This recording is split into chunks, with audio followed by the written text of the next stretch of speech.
Awesome. Well, thanks everyone. Welcome and thank you for joining us today for our virtual Kilimanjaro climb experience with AFRISOS and to learn more about Summit for Sega.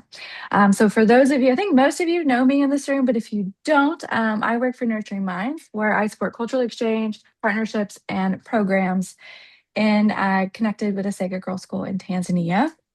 We are so glad you're here, whether you're joining out of curiosity, passion for a girls' education, or a love of adventure, or all three.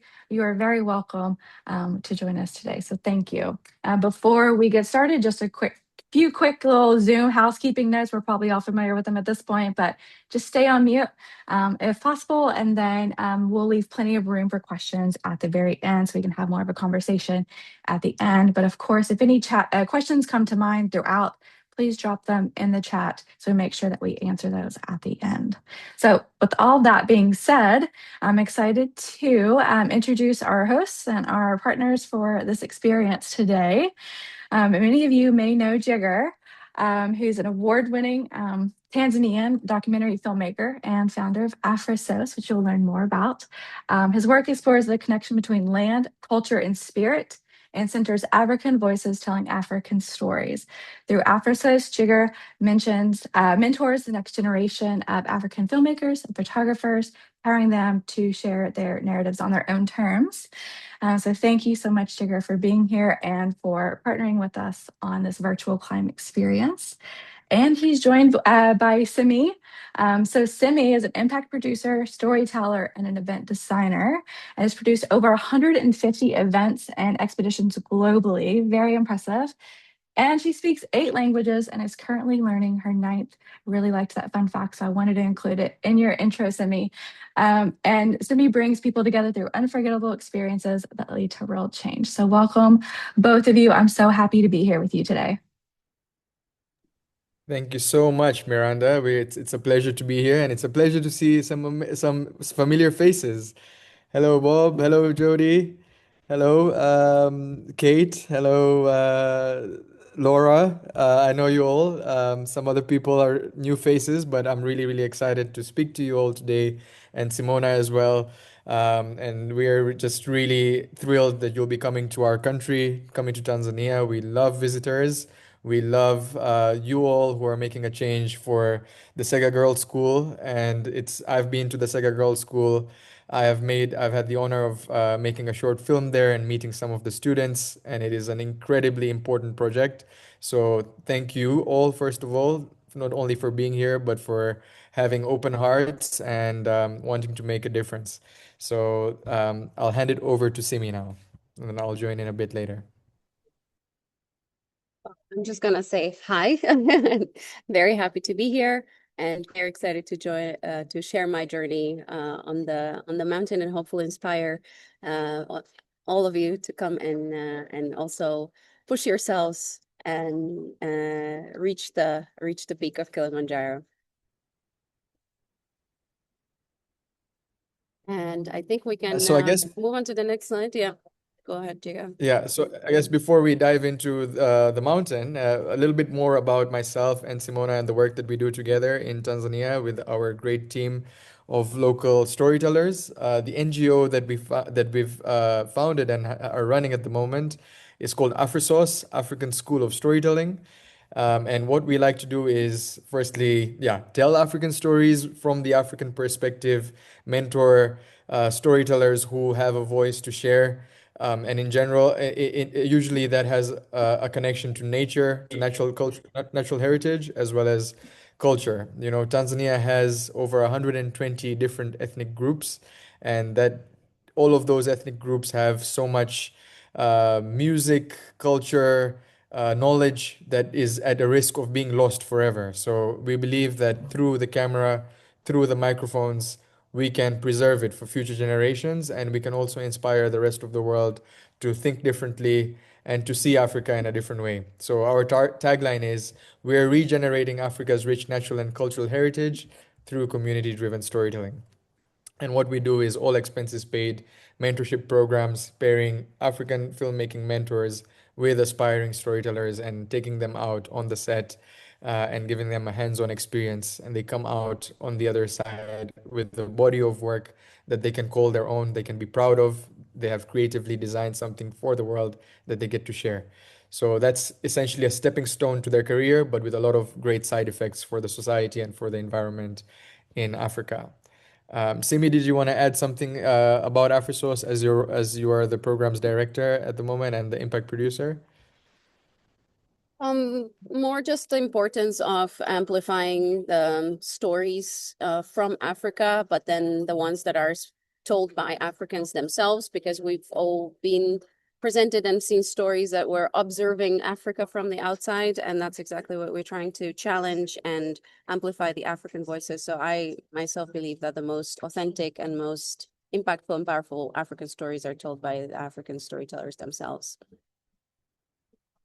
Super. Thank you so much. And yeah, we'll get some chances for Q&A later. So if you all have any questions, keep them in mind. We're going to go through a lot of amazing things today. So moving on to Kilimanjaro, um, here are some cool fun facts. And yeah, Simi, you want to take it over and then I'll add some things that you might have missed. Yes. So you might have known or you might have not known, Kilimanjaro is actually consists of three peaks. It's the tallest freestanding mountain in the whole world because it is not part of any collection of mountains. And then on top of that, it has three different peaks. So first is Shira Peak, the ruined elder, as she's being called. Almost 500,000 years ago, Shira was the highest peak, but because of an eruption, it now became almost like a plateau. And so it's this gentle gate to Kilimanjaro right now. Then we have Mawenzi, that's the second tallest peak, which is at 5,149 meters, which is about 17,000 feet. And unlike the smooth slopes of Kibo, Mawenzi is really a nightmare to climb. It is really rugged. It is very much like a crumbling rock. And so it's only a few people with very special permits that are allowed to actually go and summit Mawenzi. And then we have Kibo, the youngest one and the most famous peak of Kilimanjaro, where everyone is inspired and motivated to reach with the Uhuru Peak. And it is the sleeping king because it's still considered an active volcano. There's an interesting fun fact. There's a saddle between Kibo and Mawenzi, so the area between the two peaks is called the saddle, but it's actually in a high altitude desert, and it's the largest tundra zone in Africa. And it looks more like Mars and less like Earth when you find yourself there. So you'll see some pictures later on. That's it from me, Jigar. If you have anything to add, go on.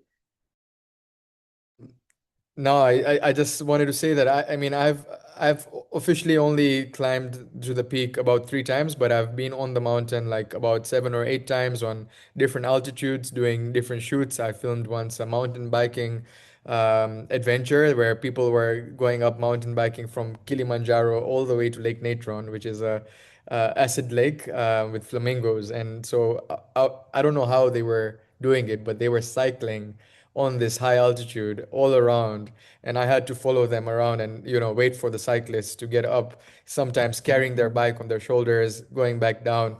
And I had a drone and everything, so I've been able to see this mountain from very many different angles, and every part of the mountain where you're standing offers you a completely different vista. Like here, we're seeing it actually from the Tanzanian side, but when you look from the Kenyan side, it's the exact reverse. It's a flip. It's a horizontal flip. But then if you look again from any other sides, the mountain has beautiful facades. And as Simi said, it is the tallest freestanding mountain in the world, the roof of Africa.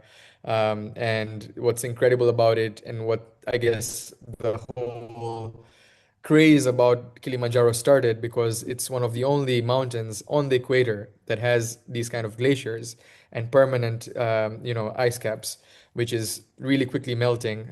Just in my like 7, 8 or 8 years of having climbed the mountain, I have personally seen the receding of these glaciers.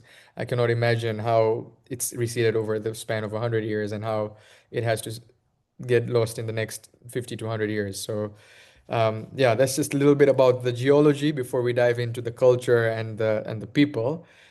So here's the next story that we have for you about Kilimanjaro.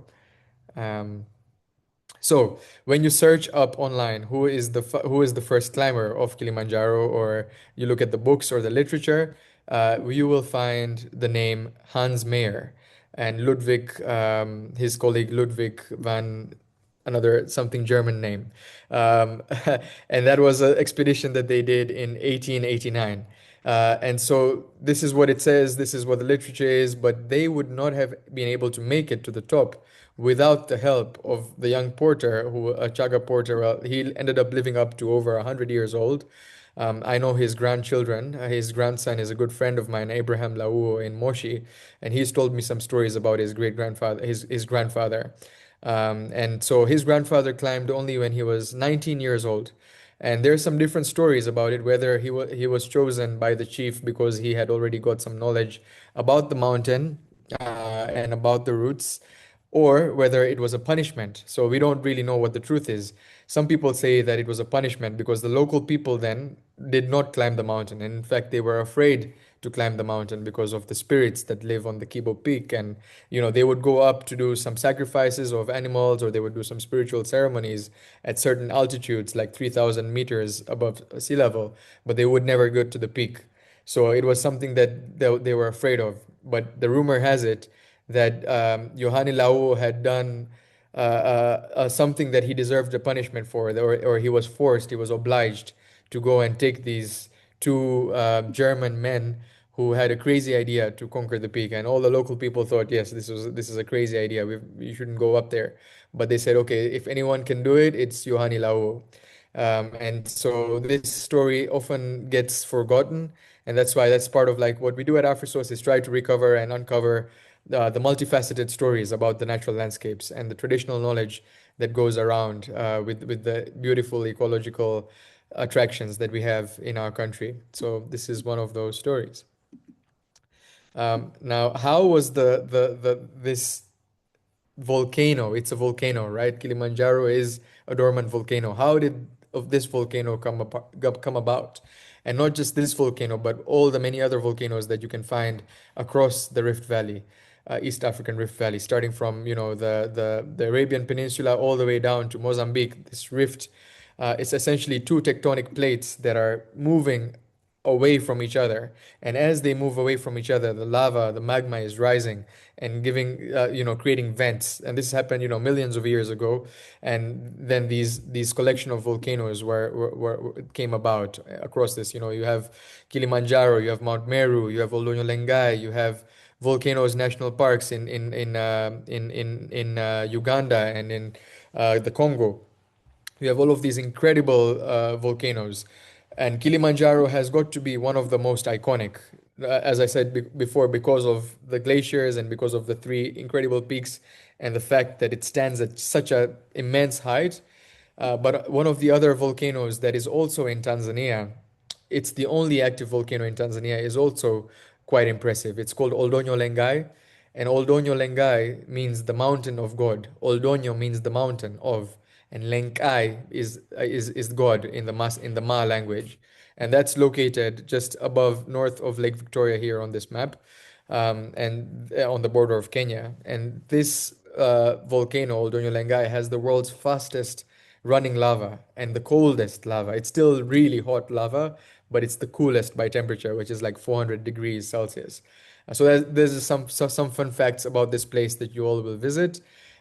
Kilimanjaro is incredible, it's epic, but there are many other volcanoes that are the brothers and the sisters of Kilimanjaro, and most of them are dormant volcanoes, which means they're currently sleeping state, but they could erupt at any moment. And let's just pray they don't erupt while you're climbing them. Most probably 99.999% they won't erupt, but that is a chance. Uh, all right, moving on. Simi, do you want to talk a little bit about the communities, and then I'll add some more as well? Yeah, so first, as I'm a linguist, I'll start with the language information about the mountain. So the original name of Kilimanjaro, which the Chaga will still feel very strongly about if you get to meet, and possibly some of your porters will be Chaga tribes members, and also there's a lot of them still living on the foothills of the mountain. They call Kilimanjaro Kilimanjaro. Kilima means mountain and Chiaro means ours. So it was our mountain in their language. But when Hans Meyer and the um, uh, Germans arrived to Tanzania, they couldn't pronounce it properly, and so they were pronouncing it Kilimanjaro, Kilimanjaro, and eventually that became the globally known name of the mountain. But any Chaga that are very proud will definitely tell you that its original name is Kilimanjaro. Chaga communities live very much on the foothills of the mountain. The ones that I've met, because there's also some cultural programs that you can attend while you're around Kilimanjaro, where they will show you not only how they pick coffee, and you can grind your own coffee, roast your own coffee, and drink your own coffee cup, just made on location while you're singing different songs. They also have their special drink made out of it's a banana beer, and it's not very alcoholic. It has about 4 to 5% alcohol, but it's very healthy. And there is, because they live on such slight altitudes and they have access to the cleanest waters that are coming down of the mountain, there's a lot of people still until today that reach over 100 years of age living on the mountain. So they have access to, as you can see, a lot of fresh bananas. It's a very nutritious ground, and so they are surrounded by the freshest fruits, the freshest waters, and they still live very, very long. Yeah, and this drink is called mbege. If you get a chance, I mean, it's not one of my favorite drinks. It's actually, I don't know if I've had it bad taste, but I've had it when it's warm. Maybe they do. I think they drink it warm. They don't cool it down. Obviously, there's no fridges, and maybe they use the local pots to have the temperature cool it down. So it's warm, lumpy. It's got these banana lumps. But anyway, another interesting thing about the chaga, it's that they do have a spiritual connection to the mountain. They, as I said before, they do go. They historically did go to do sacrifices and do spiritual ceremonies on different altitudes, not quite to the peak, but a bit higher as well. There's some sacred sites that they did go there to pray. Another fun fact about the Chaga are that they are the most entrepreneurial tribe or community in Tanzania. The Chaga are known for having all the businesses in all the country. If you go to Dar es Salaam, if you go to Morogoro, wherever you'll see the central business district, you will likely see Chaga businesses there. And And all most of of the them liquor stores in Tanzania are run by Chaga tribes as well. Yeah. So during Christmas, everybody comes back. That's one thing that they love doing, no matter where they are, where they're doing business. Home is always Kilimanjaro and different parts of the rim of I mean, the base. And so they'll always, during December, have the highest traffic in Moshi, and that's all Chagaland. And now there's another community as well that lives on the other side of Kilimanjaro. So if you imagine East Africa, there is prevailing winds coming from the Indian Ocean from the east, hitting the mountain ranges and carrying with it moisture. And so when you look at the mountains on the eastern side, they tend to be much more green. Whether you look at Kilimanjaro or you look at Ngorongoro or you look at any other big mountains, you'll always find that the eastern part of that mountain is always very lush and green and moist and just all year round, really, really wet and fertile. However, the western face or the western shadow of the mountains generally tends to be quite dry and more seasonal, temperate. Like it's green only during the wet season, and then it gets savanna dry. And so that's the part that the Maasai live in. They live in the western slopes of Kilimanjaro in a place called Sanya and close to the border of Kenya. Um, and so that's where they call their traditional homelands. Obviously, they're a nomadic pastoral community, more and more sedentary these days, just because they're not allowed to live in their ancestral way, and also resources are becoming harder and harder. So a lot of Maasai, I'm sure many of you who have gone to Morogoro have met a lot of Maasai communities and are friends with them. So they all have a very rich tradition of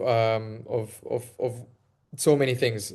Cattle, stories about the savannah, plant medicines, and just an incredible community of people who have uh, migrated over time from the Nile and comes down south and split into various subgroups. And even within Tanzania, you'll find different subgroups of Maasai who have their own dialects and their own sort of even ways of dressing. And you might have seen that they're always advertised as the biggest attraction to Kenya, especially with their iconic high jump. Jumping really high is a sign of that they're ready to take on. I mean, it's a competition. Whoever can jump higher will get first choice, or that's the one that the females will choose. So that's sort of a courting ritual. Um, and then now, before we go into the mountain itself and what to prepare and what to think about, now that we've talked a little bit about the communities and we've talked about the culture of Tanzania, I wanted us all to learn a song together. It's just a 1 minute. It's a song about Kilimanjaro and Mawenzi, the two peaks that Simona talked about. Simi will show you her experience of when she climbed Mawenzi, which was quite recent. But here's a song. So it has the lyrics down there. I don't know how well it's gonna stream the sounds, but let's give it a go. And you can sing it. If you feel shy to sing it out loud, you can mute and you can sing at home. Like sing as loud as you can. No one can hear you. Um, Here we go. Kilimanjaro, Kilimanjaro, Kilimanjaro, Kilimanjaro, Kilimanjaro, Namawenzi, Namawenzi, Namawenzi, Namawenzi, sana. Ewe nyoka, ewe nyoka, ewe nyoka, mbona walizunguka, walizunguka, walizunguka, walizunguka, wataka kuila nyama. Kilimanjaro, Kilimanjaro, Kilimanjaro, mlima mrefu sana. Namawenzi, Namawenzi, Namawenzi, mlima mrefu sana. Ewe nyoka, ewe nyoka, ewe nyoka, mbona walizunguka, zunguka, walizunguka. walizunguka, walizunguka, wataka kuila nyama.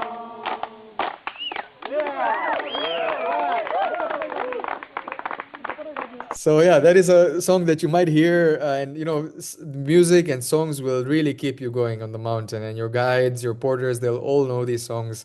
So ask them, learn the songs, bring them back to the States, bring them back to your home, and share them with your friends and peers. This is the spirit of Tanzania. We love music, we love dance, we love hanging out and making new friends. So yeah, the lyrics of this song are saying, "You snake are wrapping around me." So I mean, I asked my friend who is a Chaga, what does this song mean when they're talking about the snake? And he couldn't quite tell me, but I think it's referring to the trails of climbers that are climbing all across the different routes of the mountain and wrapping around it like a snake, because it's such a big attraction and everybody's coming around and climbing on the mountain.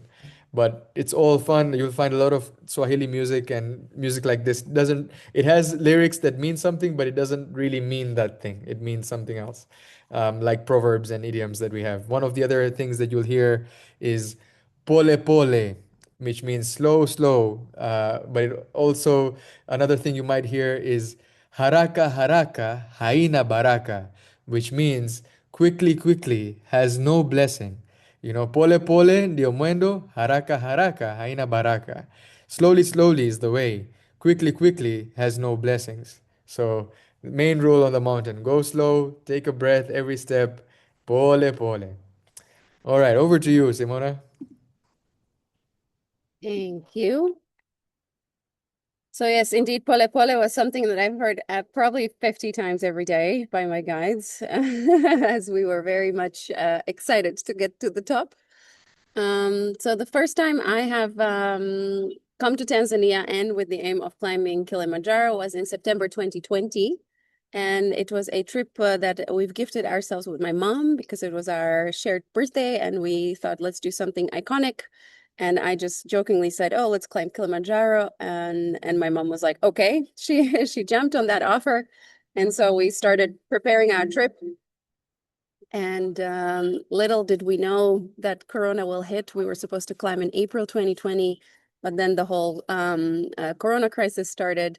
But in August 2020, the president of Tanzania at the time, Magufuli, said, "Corona is a hoax. It is not true. We don't believe in it in Tanzania," and they opened the borders. And so our tour agent called us and asked us how adventurous are we and whether we're willing to come to Tanzania. And we luckily said yes, because what it meant, and why I'm also showing this picture specifically, is that there was no one on the mountain. It was us and 6 other people. This is the base camp where you spend the night the day before you actually start climbing up. And normally you would have about 600 tents here. So most probably when you're going to be on the mountain, this is going to be pretty packed, and you'll have, a chance to meet other climbers. And it's a different experience, but even the guides at the time were telling us this is a view that you will not normally see, because this will be packed with tents. And so we've had this beautiful view of the mountain, and we've had the whole mountain for ourselves.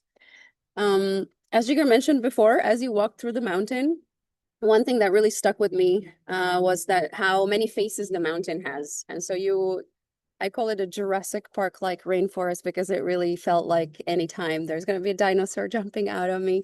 But there's beautiful nature in the first layers, and very thick forest, as you can see, very moist, very green. And then you can click to the next slide. Then we go through giant groundsel fields that I wanted to speak a little bit about the giant groundsel, because it's an endemic species that you will find only on Mountain Kilimanjaro. And there's a joke saying that if a cactus and a pineapple had a giant prehistoric baby, this would be it. It can reach up to 10 meters, and it has like thick woody trunks. They're masters of recycling, because actually, as you can see, the leaves on the top, they don't fall off when they dry, but they stay on like a thick skirt. And that is actually helping the plant to not freeze the waterways during the winter time. So it's essentially creating this like protection layer against the frost. And the fun fact is that they grow incredibly slowly, only about 3 to 5 centimeters per year. And so if you see a plant that's about 5 meters tall, it most probably been there since like the 1800. As you can see, these are even taller than 5 meters, some of them. So they're over 300 years old. So for those who get excited about a lot of plants. Then there's also like desert-like scenes. So that's the similar view that you will have between Moenzi and Kibo. This is a different part because we weren't taking that route at the time, but you can see how the sceneries are just really changing, and you just take one little turn and you're in a completely new world. You can click to the next slide. Yes, so this is different views from different angles. The trip of climbing Kilimanjaro is mostly walking up. So you'll see that route on the previous picture is really a straight road, essentially. You're just walking, walking, walking.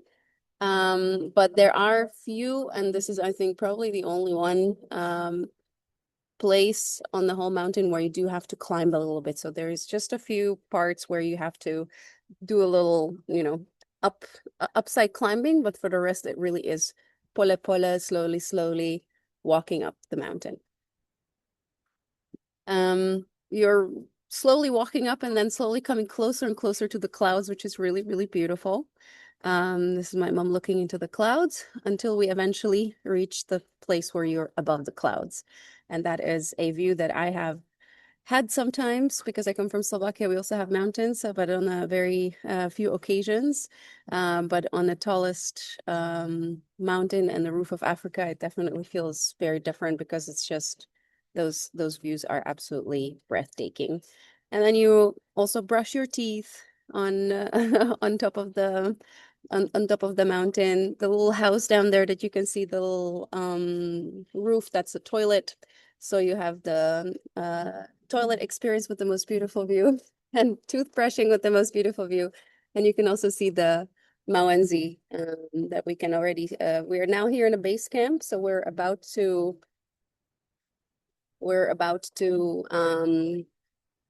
at the midnight, they would wake us up and we will start our ascent to the summit. And so just before that, the night before, we were able to see Mawenzi Peak from the base camp. And then the next day, so we woke up about 1 a.m. and started walking up. And then a new scenery opened up to us, which was quite unexpected.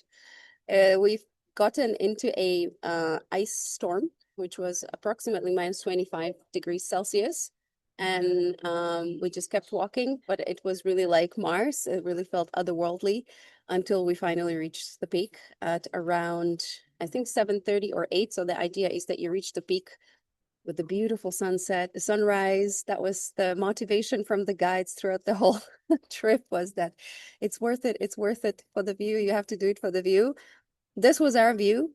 The guides did tell us that this is very, very special because it doesn't happen too often. Yet we didn't get to see the sunrise nor the ice cap, but it was a very, I would say, transformative experience because we really had to push ourselves through some extreme weather and a very challenging terrain. And then you feel like you're about to die and you have a layer of ice all over yourself and you're like, what am I doing? And our guides were there with not even gloves and they're like, oh, this is fine. This is perfect. So oh, yeah. This is when you tell yourself it's the journey, not the destination. Exactly. So after we reached the top, the Uhuru Peak, we stayed there for about 5 to 10 minutes. Again, we were very, very lucky because usually you have a line of people in front of you and then everyone wants to take a picture. So there's a bit of a group of people. We were the only ones up there. Also because of the conditions, we didn't stay too long because it was really, really cold. And so then we started going down a very steep slope. The interesting part about climbing Kilimanjaro is that you usually take 5 to 7 or 8 days to going up, and then you usually walk down the entire mountain in 1 or 2 days. The fastest recorded time going down the mountain was in 3 hours. I would not suggest you try that. Your knees might not forgive you, but there is some ultra runners and athletes and people that are really challenging themselves going up the mountain in 1 day and then going down the mountain in 3 hours. Jigar, do you know what's the quickest summit of Kilimanjaro? It's 16 hours. As far as last I checked, it could have been broken. Every year there's people who are breaking the record. So I think it's less than 16 hours now. I filmed somebody actually going up in 16 hours. He was supposed to go up and then paraglide down, but he didn't paraglide down because of the weather. So yeah, this is also like the going down. It's interesting because it's really like gravel and just very much moving terrain. So you might also end up with some torn garments. So don't be emotionally attached to your clothes that you take with you to the mountain. So this was my trip on to Kilimanjaro in 2020, September 2020, 5 years ago.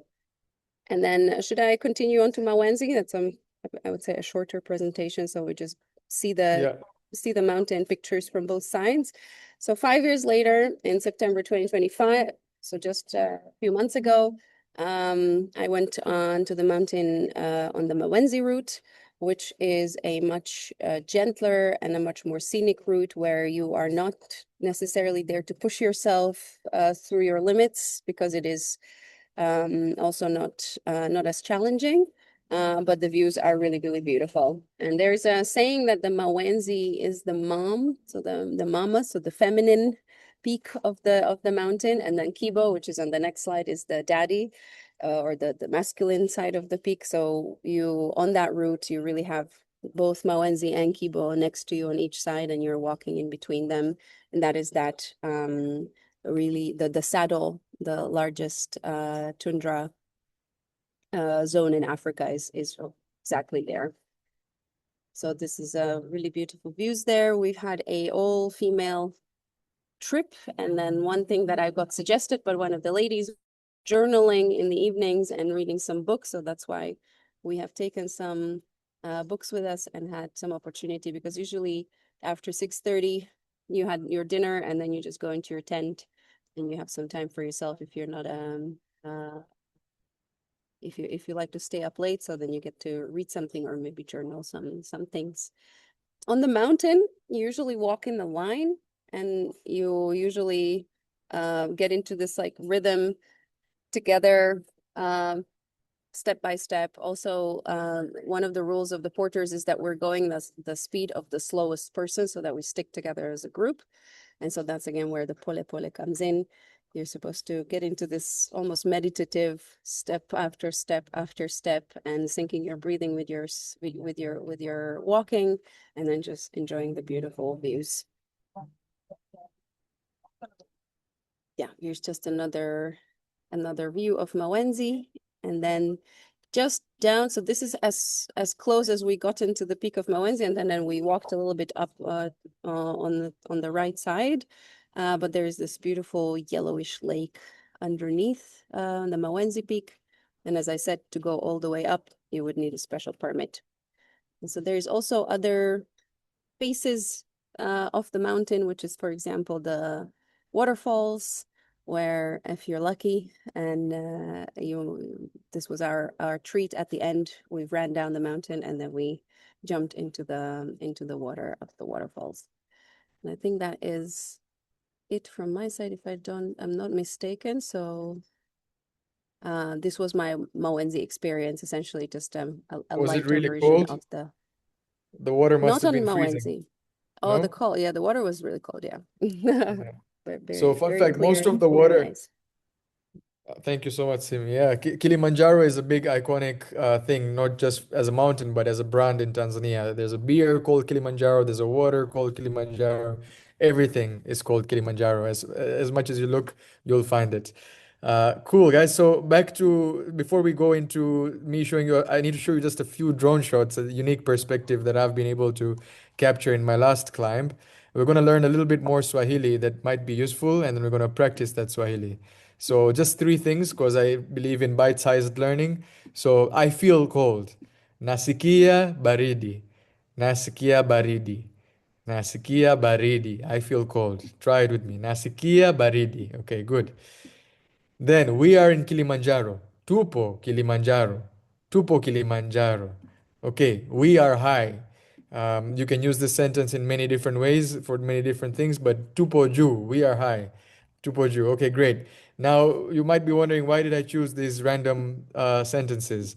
So now we get to practice these three phrases in another 1 minute song. So just memorize these words on the left, and then you'll recognize them in the next song. This is a popular Tanzanian song. It's made by artist, Amapiano artist, I think 3 years ago, and it's a groovy song. So here goes. Nasikia baridi, nasikia baridi, I feel cold. Nasikia baridi. nasikia baridi, nasikia baridi, nasikia baridi. Kilimanjaro, ay, tupo Kilimanjaro, We're in Kilimanjaro. ay, tupo Kilimanjaro, ay, tupo Kilimanjaro, tupo Kilimanjaro. Check it, tupo Kilimanjaro. All right, guys. So that was a little song. You can check that song out. It's called Kilimanjaro by Louis C. So it's groove. Save it off on your offline Spotify, and then yeah, you can listen to it while you're up there. So I know this call has gone pretty quickly, and we're almost out of time. But this next part is quite short. It's just oops, I have just gone through all the slides by mistake. Okay, so we're gonna have a look at some drone shots that I got in my last climb. And the first one is from day one, which is the forest. So here I was following a group who was from the US. They were climbing with a man on a wheelchair, and they were all pushing the man, Jeff Harmon. They were pulling him on cords here, as you can see. and the idea was to get to the summit on a wheelchair. And this zone is really beautiful because if you're lucky, you might see some colobus monkeys or some Sykes monkeys like this one, and it's really, really beautiful. So keep an eye out for the monkeys, keep an eye out for the birds, look around, help each other. You might be seeing some black and white colobus monkeys, which are generally quite shy. They have a really long white and black fluffy tail. Then the second day is where what they call the heather zone or the moorland zone that is classified by this heathery shrubs and moorland. This is kind of what the route looks like here. I was able to film something quite unique. There is wildlife on Kilimanjaro, but here I found a whole big flock or group or herd of eland. Oops. And in that group of eland, there was one individual eland who was white in color. I think either we don't know yet because I even showed this video to the conservationists and they have never seen this kind of animal that is a white eland. It's even the male elands are the same color, so it's not an alpha male eland or anything like that. It's just a variation in the genetics. So that was very cool to film. And then this is the third day. This is more now the Kibo P, the desert, the Alpine desert, where you see just plain, you know, pretty much what you're seeing on the screen now, just like a whole plateau desert land that you're walking towards. And this is where this is the man on the wheelchair, Jeff, who we did get all the way up to the peak, and it was really tough. Everybody was switching, they were dragging him with the waist. So you know, the whole goal of this climb where he climbed on the wheelchair was called My Impossible, something that was thought to be impossible for this man on a wheelchair. He wanted to prove that it is possible together. My impossible is our possible. And the power of being in a group, the power of being together, the power of transformation through a shared experience going out of the comfort zone. You really feel this on the mountain. And for me, my first time after summiting and coming down, that was when I was motivated to to start AFRISOS. And in fact, the journey of starting AFRISOS came about during that climb. I was climbing with another Tanzanian filmmaker called Frank Papushka, and both of us were sharing our story of how we got to become filmmakers in Tanzania, despite there not being any opportunities or educational resources for learning filmmaking. We just learned through experience, through mentorship, and through just being part of shoots with other people who trained us. So we said we want to do the same for other Tanzanians when we come down from the mountain. We want to give that back, that experience, that mentorship, and that skills that we learned. And so that was all started on the mountain. And it's not just about climbing this incredible landscape and getting to the peak. It's really about finding yourself inside. And there's thoughts and there's ideas and there's voices that surface in your mind when you're on the mountain that are generally kept, far back or kept aside, because here you have no distractions. This is just you, the group, your footsteps, the breath, and the mountain. There is just so much to think about and feel. And when you come down from there, believe me, you're going to be a changed person. Everybody who climbed this mountain feels this, that it does something to them. And I definitely feel it. And that's why I moved to Moshi. Now we've moved to Arusha, but the first time that I moved to Moshi was because after coming down from Kibo Peak, I felt that there was an energetic feeling that I had in that area in Kilimanjaro. I could feel the energy of Kili. As Simona said, there's the female, there's the male. There really is a spirit of the mountain. And then now this is the final day, flying an FPV drone here as people are climbing. So this is really a very steep ascent. It's 45-degree climb. Your breath is so short when you're up here. Every step feels like 20 steps. It's like few steps forward and then you slide down on the crumbly rock, 2 steps back. It's 5 steps forward, 2 steps back. So you really have to train your resilience. You really have to, it's really a lot in the mind. Your body is going to tell you, I'm tired. Your mind is going to tell you, I'm sleepy. Yeah, you're going to convince yourself, let me just go back. but do not do that. I mean, unless it's a life-threatening situation and you do feel acute mountain sickness, then definitely take that seriously. And your guides and your porters will tell you, and they'll measure, the group that you're going with and the company that you're going with has a lot of focus on health and safety. So I'm not worried at all about anyone having any troubles with, forcing themselves in a bad situation. But definitely there is a lot of mind over matter with climbing the mountain. So yeah, train your minds, train your bodies. I personally did not train before climbing the mountain, and people were teasing me, is like, are you sure you're gonna get to the top with these skinny legs that you have? And I was just like, you know what, I'm gonna show you, man. I'm gonna show you I'm gonna get to the top. So that was on my mind, that I want to really make it for myself, and I did feel an immense sense of confidence once I had been up there and come down. So and then this is where, this last night you climb during the night, as Simi said, and then and you're gonna feel sleepy at the night. I've always like had shut eye and felt really sleepy because of the altitude, because of lack of rest. So really, really try and take as much rest as you can before this final day, um, and um, and yeah, like have some sugary drink, snack, whatever to keep you awake. But also it's something magical as well, climbing in the night, seeing the stars over you. You can look at the stars, but don't look at those other lights that you see, because that's going to kind of discourage you. You're going to see climbers who are already far up ahead of you and a long way away. But trust me, one step at a time, that's not too far at all. Um, so yeah, thank you so much, everybody, for being part of this journey with us.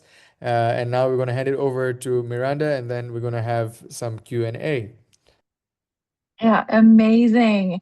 Well, thank you so much for taking us on that journey. That was a lot of fun to listen to your story, see the songs, and I'm so happy that you included the songs. We're already starting to learn Swahili. So everything I see about Kilimanjaro, there's music from the bottom all the way to the top, and I really love that. I'll add these songs to my Sega playlist I have in my Spotify. So that was fantastic. So thank you. So I kind of just briefly, like, why are we climbing Kilimanjaro? Why is Nurturing Minds Sega? Why are we climbing Kilimanjaro? And that is in support of one of Sega's most powerful outcomes, and that is the Career Development Higher Education Program. So there are scholarships that Sega provides annually to graduates for their different pathways for higher education learning, whether that's vocational training, diplomas, universities, their A levels, with career guidance and internships support along the way. And then the next slide. And I'm going through these quickly just because I want to make sure that we have time for Q&As, because I see some questions in the chat and I want to make sure we can get to those. So our climb, specifically Summit for Sega, is in this July. We still do have opportunities for trekkers to join our team. So our team will also, you'll be joining two Sega graduates, which is super exciting. Rebecca and Loveness are going to be climbing the mountain with our trekking team. So our team will take on 7-day guided climb to Ruhu Peak. So it's the highest point on Kibo's crater rim. So I think you called it the Papa Mountain, Daddy, the big one right in the middle. Yeah. So it's we'll climb the Machame route. And before, though, our group even reaches the mountain, you'll actually get to visit Sega. You'll get to experience all the different programs that Sega is operating and really learn more about the impact that they're having there on the girls in that community. And we are partnering with Tusker Trail for our climb. So they have 50 years of experience on the mountain with 98% summit success rate. What really stood out to me when I was meeting with them and Lada was meeting with them was just their safety, their ethics, their training, and also how they're treating their guides as well. Their porter ethics was really important to us. So it all stood out. And also the fun fact that their chefs are trained at the Culinary Institute of America. So you will be eating really well as you are climbing this mountain. I think I heard a lot about sugary drinks. So that's good. They'll make sure that you're well provided for. So in the Nurturing Minds, so myself and a team at Sega will be supporting you with logistics along the way, and then fundraising support as well where needed. And then the next slide. So there's many different ways to get involved. So you're saying climbing, don't know if that's up for me right now, but there's many different ways that you can be a part of the climb, supporting climbers like Rebecca and Loveness as well as one great way to do that. And really all of this is to help us reach our goal of raising $150,000 to support SEGA graduates as they continue through their education and we're very thankful that we have a matching grant opportunity with UGO University. It's a global nonprofit supporting girls in low-income countries access higher education. So they're matching up to $50,000 to help us support these scholarships. So super important climb. I'm really excited that all the climbers get to go to SEGA, see their why, and carry that why with them all the way up to the top of the mountain. So with all of that then, next slide. See you at the summit. So that's Rebecca, and we'll all meet Rebecca at the summit in July. Sorry, did the sound play? I Thank think that's you. really cute. Let me just play that one more time so you can hear the sound. See you at the summit. See you at the summit. I love it. I love it. I asked Rebecca when she signed up. So why did you want to climb? And she said she just really wanted to challenge herself. She wanted to see where her limits were. She wanted to push herself. She'd never hiked before, so she's very excited. And Tusker's going to get her all nice and outfitted up and prepared for the climb. So with that, I guess we'll open the floor up to some Q&A if we want to stop sharing slides, Checker. Thank you so much for taking on that responsibility. That's a big one. Thank you for doing that. So we have some questions in the chat here. I'll read them. So from Susan, you're asking about camera equipment to take. Phones won't have enough battery. So Simi, Jigar, what do you think? So I guess really the main thing is no matter what camera you take, you gotta make sure that your batteries stay juiced up because even if they're fully charged, if they get exposed to the cold, they're gonna discharge very quickly. So you need to put the batteries in socks or in like your warm parts, wherever that is. Like I mean not like your warm body parts, but your warm. I mean it could be in your armpit or pockets or wherever, but it could also be in your bags where it's not gonna get exposed to too much cold. In regards to photography opportunities on the mountain, everywhere you look, the landscape is gorgeous. It's beautiful. So I recommend a wide lens with a little bit of zoom. But I think that even if you have a zooming lens, that's also nice. You might see some wildlife from far away, but I don't think that you will manage to get as good shots with a long lens, but still maybe some birds, some other interesting compositions. So you can take a camera with an interchangeable lens. You can take, I think I know a lot of people who take GoPros and they get amazing footage, because every little gram, once you get a certain altitude, is going to weigh you down. You're going to feel the weight. Like even a water bottle that you're carrying in a backpack is going to be so heavy. So try to go with something lightweight, go with an action camera. Phones are also okay. Phones take incredible pictures these days and videos as well. And yeah, power banks, keep your batteries warm. And yeah, take lots of great pictures. Simi, anything else to add? Yeah, just that all the pictures you've seen were taken by a phone, and so I've survived it twice with only a phone and an external battery. Yeah. And the route that you all are doing is the most beautiful route. Machame route is gorgeous. Like there's the rock wall. There's just so many beautiful opportunities and nighttime stars and above you. Yeah, it's gorgeous. Thank you. And then Alada's asking questions about how long did it take you to climb the mountain with the man in the wheelchair? So we actually did it in 6 days. We did it in 6 days where, yeah, we did not have a day of acclimatization. Many companies going up and down were 6 days. So 5 days up, what was it? 4 days up. 4 days up and 2 days down. So it was really fast. And these guys were all kind of, they had done, what do you call it? Like Iron Man and all of these kind of things ahead of climbing Kili. But Kili was a different story. They were not prepared for that altitude. They were, despite all the physical training they did to work on the wheelchair and have their format done, they had something called the horses and the ponies and the wings to, really just push the wheelchair forward. But all of that strategy came like on the day of reaching the summit, both of the tires broke, like not the main tires, but the support ones. So they could not drag the wheelchair up anymore. The porters saved the day. The guides, they carried the wheelchair, and this man was a heavy man. He was like 300 pounds plus, and they really carried him up to the peak, to the summit. And I was just filming. I didn't have to carry anything, but I was exhausted with just taking 5 steps, pausing, taking 5 steps, pausing, and they were doing that. They were pushing the wheelchair, stop, pushing the wheelchair, stop. And then they wanted to take him to Uhuru Peak, but then he called it off. He decided that it's okay for him to reach the second peak, which is the Gilmans, and he was feeling like maybe it would be risky. So he was very happy. It was a great success, and we came back with this incredible climb. Wow. That's an incredible story. 4 days up, 2 days down. Wow. It's amazing. So we have two more questions in the chat. So Nurture Minds, I think that's Miriam, asking, was there ever a point where you wanted to give up along the way? And if so, what kept you going?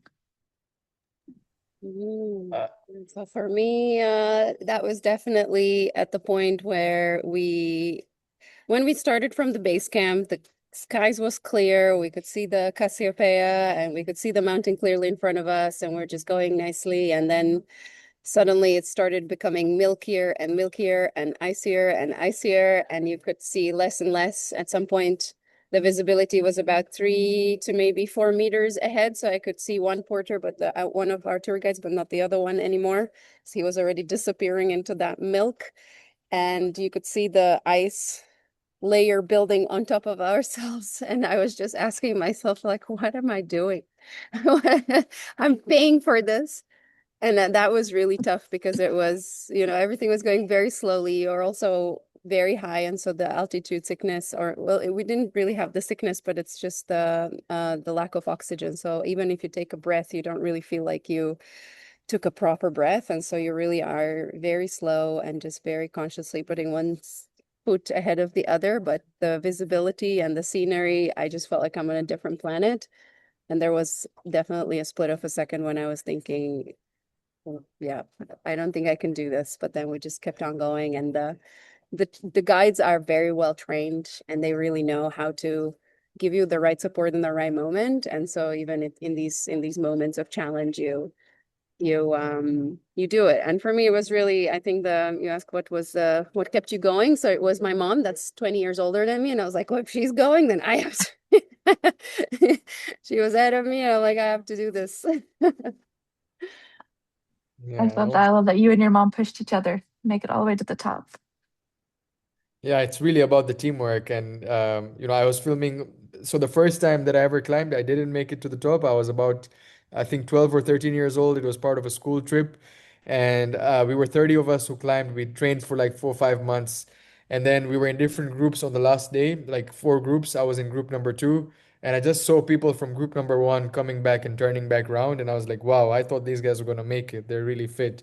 And I didn't really have any acute mountain sickness or any kind of symptoms like that. I could have made it to the top, but I said I feel too sleepy. I was literally like feeling very, very sleepy, and I said, you know what? Let me just go back and sleep, because Kilimanjaro is not a big deal. Back then, when I was like 12 or 13 years old, I said, yeah, Kilimanjaro, right? It's just another mountain in Tanzania. Like, I didn't think it's just such a big deal, and I said, I can always climb it again. So 10 years later, again, or when I was like 24 years old, I climbed again. And then, as Simi said, it was about the teamwork. Me and my co-filmmaker, Frank, who's the other Tanzanian filmmaker, he was very close to giving up. He was, having mountain sickness. He was puking, and he was like, nah, I'm done. But I was like, let's chill for a moment. And we just looked at each other, and I saw him and I said, okay, he's in a bad situation, but it's not life threatening. It's just a lot of it is because he feels nauseous. So I said, you know what, we're going to do this together. Let's try again. Like, let's go. And then we went up together, and then there came a point where I was too tired, and then he said, no, let's go, we're doing this together. So really, it's about the unity, it's about the teamwork, and the group spirit as well. That's great. I think I saw that moment in the video you have on your YouTube. That That's was a right. really great. Yeah. So if you haven't seen that video on Jigar's YouTube, please go watch his video going up the mountain. It's really fantastic. So no, we're past the hour. I appreciate all of you hanging. We do have 2 final questions. I want to make sure we get to them because they're really good. Jody's asking about conservation efforts in Tanzania with the increased popularity of the climb. making sure, asking, is it a concern for so many special mountains, environmental sites around the world? So if you could speak a little bit about the conservation efforts, if you know. So I know that the fees, for example, are one of the biggest factors that are contributing to the conservation. You will know if you're signing up or looking into this that the fees for expats or international tourists are around $800 per person, and so that is It's one even way more for now. the yeah, 800, 900, I think. That is one of the main ways for the Tanzanian government to and the Kilimanjaro National Park to collect finances so that they can then keep working on the mountain. Another, I would say, quite efficient way of the conservation is that everyone has to have a guide. You're not allowed to just like walk onto the mountain, and so there is specific paths that are being followed, and there is no encouragement, nor the guides wouldn't really let you go off those paths, so that then there is protection of those species and flora and fauna. Yeah, however, there has been now a rise in forest fires or wildfires that have happened on Kilimanjaro in the last few years. Uh, we don't know exactly the causes. Maybe some are human caused, maybe some are wildfires. But this was a big problem that the mountain was on fire for like a good 5, 6 days in the last couple of years, and there was not enough resources to fight that fire.